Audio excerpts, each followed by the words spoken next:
नमस्कार मित्रांनो, ठरलं तर मग या मालिकेच्या येणाऱ्या पुढील प्रोमोमध्ये आपल्याला जबरदस्त ट्विस्ट पाहायला मिळेल।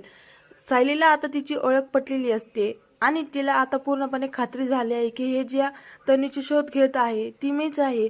तर पुढे आपल्याला पाहायला मिळते की आता सायलीचा वाढदिवस असतो। अर्जुन आणि सायलीचा वाढदिवस एकाच दिवशी असतो, त्यामुळे सायली ठरवते की या दिवशीच आपण सगळ्यांना सत्य सांगायचं। तर पुन्हा एकदा सायलीला तो सगळा भूतकाळ आता स्पष्टपणे दिसू लागतो। कशा प्रकारे लहानपणी माझा आणि अर्जुनचा वाढदिवस साजरी केला होता आणि त्यावेळेस सायली सगळ्यांसमोर अनाउन्स करते की मला माझ्या भूतकाळाबद्दल तुम्हाला सगळ्यांना सांगायचंय। त्यानंतर सायलीला होणारे भास, प्रतिमा सोबतचा मेळजोळ आणि सगळे पुरावे दाखवत ती स्वतःला तन्वी म्हणून सिद्ध करते। सायली खरे तन्वी असल्याचे सत्य कळताच प्रिया ही प्रेग्नेंट आहे हे सध्या सुद्धा सुभेदार कुटुंबाला सचिनमुळे कळतं।